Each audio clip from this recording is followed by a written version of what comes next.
Hey everyone, we are the Gratitude Girls. The Gratitude Girls are in the house. Hi, Lori. How are you? Good. Hi, Catherine.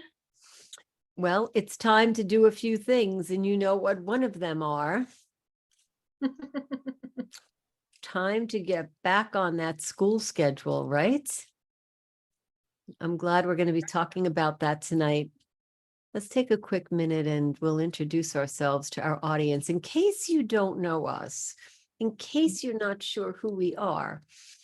My name is Rara. I like to walk into the room and say, Rara's in the house. I'm speaking to you live tonight, broadcasting from Niagara-on-the-Lake, Ontario, Canada. And I am here with my amazing Gratitude Girls partner. I'll let you introduce yourself. Yes, I am Lori Del Gradecki, and I'm in a tiny little town outside of Nashville, Tennessee. You know, it's funny. I'm in a tiny little town out here, but I'm from New York. So really, I think about, do you remember that TV show, Green Acres? Sometimes I feel like that's me. And I'm not the guy on the tractor because I'm from New York. I have little clicky poo shoes and I'm out here on the farm and I'm thinking, well, it's a vineyard, like it's not a farm. It is a farm. I'm out here and I'm thinking that's just feels so interesting. All right. So we're both in two little towns. Let's talk about this time of year and what's happening. And let's put that timer on so that we stay on schedule. It's that time of year. that show, Welcome Back, Kotter, that just, that used to crack me up. It's still, the idea of it still does. Things stay in your mind. We get programmed, and I believe that we get programmed, Lori, for times of years, like academia. With September, things start. Some people think that they start in January, so there are New Year's resolutions and people are starting, but I believe they start in September because at the end of September is the end of Q3. So we're starting Q4 October when we're thinking about accounting and numbers and our businesses and where are we at. So I was thinking that tonight I can ask you a question about going back to school. What are you programmed to do? After all these years, we've both raised our families. We don't have our own little ones. We have little ones from our little ones. What are some of the programs that run in your life, in your mind about this time of year? What happens for you? Yeah, well, one is just like when the kids, we homeschooled, but still, I did teach at my kids' Christian school for about 5 years also before I started homeschooling. And of course, one of the things is since I work for myself, we had to start setting an alarm clock, getting the schedule ready to make sure that we did so much school work before were allowed to play or do other things, right? So just like in our business, setting the schedule and the times to stay on track and stay diligent and accountable to the calendar. Right. Well, that's a really good tip or a hack that we could say, stay with the calendar, because this is a free coaching, live coaching and training call. Tonight we'll talk about school, but it applies to everything, business, your personal life. We really don't have to limit this to students. So I think that's a great idea to, set it and forget it, as we say, and send out cards, but set it and know that we have to do it. Thank you for answering that. Yeah, absolutely. And then there's so many things, of course, with school, right? And so you have to decide, like homeschooling too, like we had to decide, like, what subjects are we going to study? What are you going to train on? What are you going to learn? So like, what did you do around that? Well, I went to traditional school in the sense that I got up and went to school. So how did I decide? So I understand the question. How did I decide what I took in school? Is that what you mean? Yeah, like once you get to high school, you can choose some of your Right. classes, right? Or even Yeah. college, you can choose your Mhm. classes.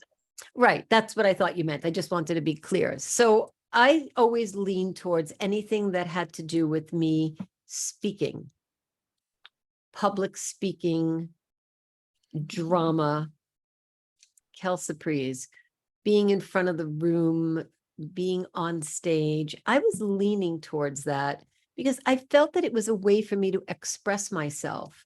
So I took what was required. I loved English. I loved my teacher. I still do. Antoinette Ucini, if you're watching, you impacted my entire life as my English teacher and your angel husband in heaven. So I felt that speaking and applying a skill and a talent in everyday life would give me a way to express myself. So to no surprise, I'm sure to you and to my close friends, as long as I could engage an audience, I was really happy in high school. Now, I didn't take it to movie or theater. I stopped right there. But I took it to real estate. And I went into that area of speaking and being an influencer and maybe some persuasion and psychology. I didn't know that at that time, but it really did prepare me. And then here we are right now, and I get to relive my youth because I'm able to take some of those things that I learned in school and I can apply them right now as we're giving business and personal growth coaching tips, how to sit, how to stand, how to speak. I did have a hidden desire to be a lawyer. I did think that public speaking would be best if I would be able to get paid for every second. So I do have a family member, 2 family members who've taken that path. And I believe that that is a magnificent way to have your, especially if you're in front of a courtroom, have your talents shine. So for me, it was expression for myself. Thank you for asking that question. Yeah, absolutely. So let's think about our audience. And you're watching tonight and you're thinking, so what does this have to do with business? What am I going to do about this? Well, set a schedule. Think about what you did as a younger adult, the younger version of you, and how does it apply right now to your life? So are you the sort, I mean, who knew that we would be setting our schedules for the decades to come after going to school, getting up and setting that alarm? It's important. I think it really trained us in life. You don't roll out of bed and then just walk into your classroom or your university. Well, maybe you did later on, but hopefully you didn't. You know that we needed to sort of train ourselves. So Lori, is there a particular tip that you would say besides setting the schedule? Is there something that you tell yourself when you have to go through the motions of being on a deadline, so to speak, or, being on time?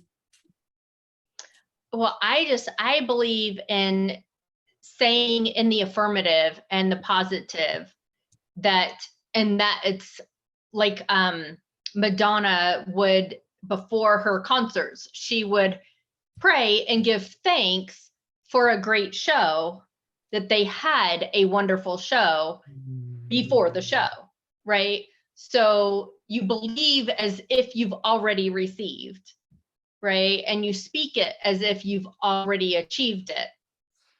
And so I totally believe in that. So I say things that are going to bring me to that point. So that way my mind stays on track that way, because our mind is so powerful. And like they say, if you can believe it, you can achieve it. So if your mind starts to go the downward spiral, then you can be in trouble and it can go crazy very quickly. And it's powerful. So on the same note, it's very powerful if you set your mind and say things to train your mind to believe the way you want it to. Yes, I love that example you gave of Madonna. In lieu of time, for our very curious audience who might be curious about how can they get with us and speak with us, because we're only in here for 8 to 9 minutes tonight, what's the possibility? How does someone really get with us and roll up their sleeves and get into the the depth of these coaching calls.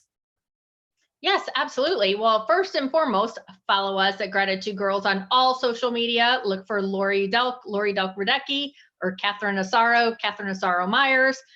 Both of us, we have fun names, but we go by different ones, right? And Catherine Rara, right? So look for us on all social media. Make sure you follow us, because we send all these free coachings every single week out into the universe to help everybody to achieve more. And then also, if you want to join our private coachings, go to gratitudegirls.com/coaching, read all the information there, like us on Facebook, and then go to Gratitude Girls that practice gratitude every day. Join that, and you can also message us to find out more about our private coaching. Awesome. Thank you for that, Lori. So I appreciate you and to our audience, and we hope to see you in our private coaching dining room. Good night, everyone. Good night.